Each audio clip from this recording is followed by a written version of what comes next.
Hello everyone, my name's Kitetsu and welcome back to my channel. Every time I try and record this video it ends up being way too long. So this is take 3 and I'm really hoping this time I get it right. So this video I had to think really carefully about. I didn't want this to be some kind of attack on Warcry. I didn't want people to be able to misinterpret this video and to think that I'm hating on the game and that I really don't like it. It has some really good things going for it. It's a really good game, I absolutely love it, but overall if I had to choose between these two games, I prefer Kill Team, and I'm going to say why in this video. Why is Warcry so amazing? It has some of the most gorgeous models in all of the range of models that Games Workshop make. They look absolutely stunning, and Games Workshop continues to support this. So no complaints there, it's absolutely great. It's kind of the stripped down skirmish game that I wanted from Kill Team kind of being adapted into Age of Sigmar, but that comes with a few caveats which I'm going to discuss now. So first of all, the terrain. Bit of a double-edged sword, but when the core box came out, the starter set for Warcry, it was absolutely fantastic. The terrain looked phenomenal, but the best thing about it was all of the terrain cards that came with it, where it showed you how you could set that terrain up to make all of these unique missions. And in the core book there are about 48 pages dedicated to campaigns that have battle plans and terrain maps that show you how to use that scenery from the core set to set up your battlefield. Now this is a bit of a minor complaint, but now that starter set is not available and you can't buy the terrain separately, it kind of grates on me that you've got nearly a third of that core book with pictures of battlefields that you can't really build. Now I know that you could get creative, you could build your own battlefield, you could use your own scenery, you can really do what you want, and these are only suggestions, but I think something that made the game so unique in the first place was having this beautiful scenery that you could build in whichever way you wanted. You could reassemble it, you didn't have to fix it all together. It makes me wonder if the first conception of Warcry was that it was just going to be a totally standalone box. This was going to be the core game, and then you could buy the Chaos warbands to expand into it. Because really the narrative is actually totally focused around Chaos warbands fighting for the favour of Archaon in the All Gates. So yeah, I guess it grates on me a little bit that terrain is no longer available, the starter set isn't there anymore, you can't even buy these terrain cards anymore. If you buy the battle plan cards, they don't come with the terrain cards. I mean, why would they? Because you can't set up that scenery anymore. But whilst these 2 pages here come from the Tome of Champions, you can't actually build these sceneries the way you want to, and it would kind of annoy me if I was going to pick up a book and a whole third of it pretty much had all of these campaigns where I can't set them up the way they were meant to be played. And I know that for some people they won't care. For me personally, I do. I would want to play these campaigns out exactly as they are shown in the book. The next thing comes down to the way the game plays. Now, I feel like Kill Team is a refined version of 40k, and I think it plays amazingly. I actually prefer how Kill Team plays to how 40k plays. I don't have to sit there waiting for like 20 minutes for some of my mates to move their models around in a 2,000 point army whilst I'm sitting there twiddling my thumbs. You know, you can alternate activations. The rules are kind of really easy to jump into if you already play 40k. Whereas I feel like it's a bit more of a learning curve to understand what's going on with Warcry. It's a new system, new profiles. If you just look at these rules on the page at the moment and compare that to a war scroll, you're not necessarily going to know what any of these things mean. But the main thing I actually want to talk about are the abilities. You've got these different symbols on the cards. They determine what each fighter can do that's unique. Now, the Iron Golem, they can all use this ability here because they all belong to that faction. That is their faction symbol.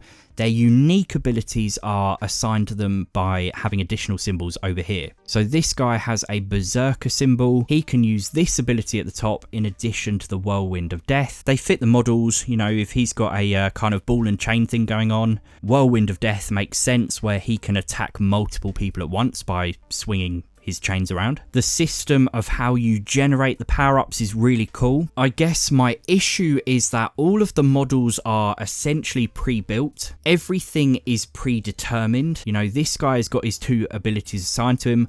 I can't customize or choose anything here. You know, these guys don't even have a particularly special ability you can give them. It's more a case in Warcry of just choosing which fighters you are going to take at any one time. Now, that makes sense to me for a warband like this, where they're essentially pre-made for you. You buy the Iron Golem box, there they are, you choose which fighters you want to take. There are some minor build variants I think you can make in the box, but not particularly. Where that becomes restrictive is if you want to take other factions from basically the core Age of Sigmar, like say Gloomspite Gits or Caradron Overlords. You still lose all of that ability to customize and create the things the way you want to do them. So when the game first came out, they wanted you to buy a whole load of expansion cards to represent the factions from the rest of Age of Sigmar. They were, I think, £5 to £6 each. The ones I bought, the Caradron Overlord ones, were £6. I've got the Gloomspite Git ones, the Aurochs. I've got quite a few actually. But my first thought was, this isn't too bad. You buy the book, only £25. You buy your cards, it's only £6 more, and then you get your models. The problem came in with the fact that these were limited print cards. They disappeared off sale very quickly, and then for months you just heard nothing from Games Workshop at all about what they were going to do. Their solution was to bring out the Tome of Champions, which printed all of the cards that had gone off sale into one book. Perfect solution, made sense, it was kind of logical, but the only problem there is you're now looking at a base investment of £45. So it's starting to get more expensive. The other problem is that I believe, correct me if I'm wrong, I don't think these cards here are actually in the Tome of Champions. I'd have to go back and check, but I think it was all the cards up to that point, and then they released more cards afterwards. And if you were an early adopter and you'd already bought all of these cards, you'd have no reason to buy the Tome of Champions. And then if you went out and bought these cards on top of that, you would have ended up spending 156 extra pounds. I think I would be a bit annoyed personally. Why is it an issue that you would have to buy this book or possibly buy the extra cards? Well, in the case of Kill Team, you buy your book and that is totally it. Every rule you would need for nearly every faction was already in there. There were 16 factions at launch, fully present in that book, fully accounted for, 110 pages of rules that I didn't have to go out and spend 156 extra pounds on. It was just in the book. That's what we expected. It was what was there. And when the Warcry core book came out, that's what I was expecting to be there too. In fact, I ended up flicking through the book about 4 times and I was thinking, where are all the rules for the factions? I couldn't get my head around it. But not only do they not have the rules for the Chaos Warbands in there, they don't have any rules for any faction in that book, and that to me was a massive disappointment. In fact, there is 1 page of the book dedicated to each army. If you look in the Tome of Champions, I've picked out Gloomspite Gits as an example, you get an additional like page and a half, I guess, if we're being generous. Even if you combine all of that information together, it still pales in comparison to how much there is in Kill Team. Here is what you get for just the Space Marines. Out of those 110 pages of rules, just the Space Marines in Kill Team. So you've got a whole page of backstory, you've got loads of name generators, you've got their tactics, which is essentially the ability system of Kill Team, you've got artwork, you've got the rules for the models, you've got the different weapons they can take, and then you've got all the points values. Whereas for Age of Sigmar, you get the tables, which are in the core book, and then this is all you get, just your pre-made fighter cards. Again, you can't customize anything, it's all been assigned. The abilities are all already linked to each characters, the points values are already worked out. There's just no customization here whatsoever, it's just here's what you can take, what are you going to take? Now this here was over half the fun of Kill Team to me. It was choosing my factions, looking at the rules and building the armies up exactly the way I wanted to build them. But on top of all of these rules you have here, you then on top of that have all of the specialisms. You can assign a unique kind of role to every single model in your unit, and it actually brings your unit to life. In my Imperial Fist Kill Team, I've only got about 5 models, and every single one of them has been customized from the ground up to be exactly what I want them to be. I've chosen to give my kill team leader a power fist. I've given one of them a sniper rifle, and then I've assigned him to a sniper specialism. I've taken another guy and made him a comm specialist so that he can support the sniper. It all just works so well, and it's exactly the way that I want it to work. Now, I don't think it would be that difficult to bring this across to Warcry. If you look at, say, the brutes, these are some examples of how you can build the models. Look at how many different weapons they've got. They've got two-handed cleavers, they've got axes, swords, they've got clubs with spikes on, they've got these kind of claw fist things, two-handed spears, two-handed axes. There are so many different weapons. And instead of giving you the chance to build these models and really customize them the way you want, they give you these 5 pre-made options. Now, if you compare that to Kill Team, you get the table at the top. Now, why not do the same thing? The top row could just be brutes, then have their stats. Then underneath that, you could have had the brute boss. You could give them their standard weapon option. Then there's a whole host of war gear options that you could put into that table for that unit. Then you could put their abilities in. No particular need to have them all in one table when some of them only apply to specific units. And then they could have added some form of specialism in, which I think would have made the units far more personal and interesting as well. Now, I know as well as anyone that Age of Sigmar was all about being simple. It was all about having fun, just getting things on the table as quick as possible, but we can already do that in the core game. There's nothing to stop you in open play to just having 3 figures, keeping it simple, keeping the rules really straightforward. So you can just use the free rules. You don't even have to use any points values. You could just go on number of models if you really wanted to keep it that simple. But I think if you're going to strip a game down to just having a unit of, say, 5 or 6 warriors that are part of a war band, then you want the backstories to mean something, the naming to mean something.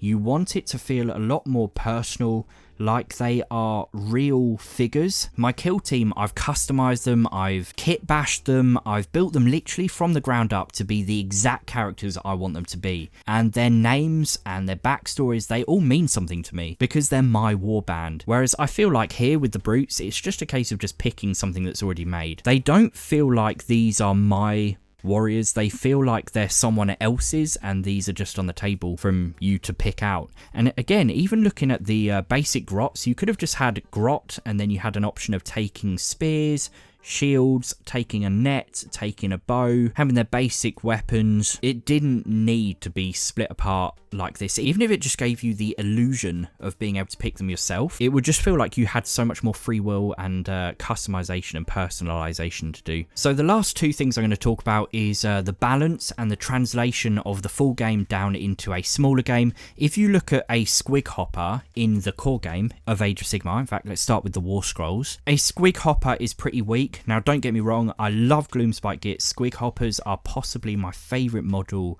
in the entire game. I love them to bits, but I was really disappointed to see how they translated their rules into Warcry. They were the first model I went to look at. They have a 1/3 less wounds than a brute. They have a far worse save. They're obviously not going to be as tough. You can pretty much ignore the damage output of the grot on top. It's a nice little extra to have, but it's very rarely going to do anything. The real damage output comes from the SQUIG itself, but even looking at that damage output, you've got twice the output from a pair of brute choppers that are more likely to hit. I'm going to ignore the abilities, because if you look at, say, boing, boing, boing, that's already accounted for in the abilities for a triple here, okay?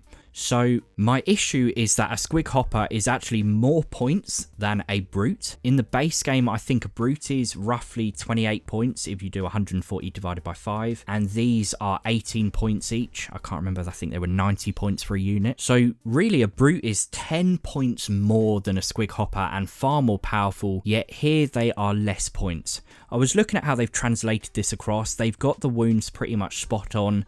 I think it would be 16 to 24 if you did the ratio correctly, but 25, we'll let them off with that. The toughness, I guess, kind of makes sense because you're looking at the toughness of the SQUIG, not the guy on top. The guy on top without a shield would only be toughness 3. So yeah, that makes sense. They've got the movement spot on, really slow moving, really fast moving. This unit can fly. The problem, I think, comes from the damage output of these models, where the SQUIG hopper can put out a very comparable, if not better, damage output than a brute with 2 brute choppers can. You've got the same same range, the same number of attacks, more strength, and the same damage and the same critical. I just found that really disappointing. Part of the endearing charm of Grots is that they're pretty weak. If they want something strong and powerful and they need to get the job done, they get a Trogoth or they get some Mangler SQUIGs. Like, they've got the powerful stuff there, but these are not them. So that slightly bothered me. And I guess the only other thing that annoyed me is this article that came out in September last year, Warcry, the future of the 8 points. They showed you, or they told you that the core box was going to go away, but they said, don't worry, just pick up the book, choose your warband, choose your battlefield, and off you go. They showed you the Chaos warbands there, and then right beneath that, they said you can look forward to a new book, the Tome of Champions, containing rules for all of the warbands in the game. Now, reading that, it says all of the warbands in the game, and looking above, they're telling you to choose your warband, which were one of the Chaos ones. But actually, that is not true. This book does not include all of the warbands from the games because none of the Chaos warbands are in there. So I was hoping that these two books together would essentially form the equivalent of this book, and that you'd have all the rules for all of the factions in the game. But that's not the case. I don't know if that was just an oversight or why they wrote that, but that was one of the sentences that made me want to rush out and buy this book. And then I was flicking through it and I was like, oh great, these warbands aren't even in there. And instead of getting pages and pages of rules for each faction, I basically ended up with like a page and a half. So what I want to see in a new edition of Warhammer Warcry is at the very least for all of this information to be merged together and for it to feel a bit more like there's a bit more continuity going on, like they belong together. I want to see more depth, and really I want to see more options to customize my factions. Right, I think I've spoken enough. I want to know what you guys think. Let me know if you guys would want to see more customization in Warcry. Let me know if you agree with any of the points that I'm making in this video. Let me know if you disagree with me. You know, there's no right or wrong here, and I guess you could argue that maybe some of these balancing things are done purely to make Gloomspite Gitz work in a little warband that's that small. But yeah, leave your comments down below. Don't forget to like the video, don't forget to subscribe, and I will see you guys really soon.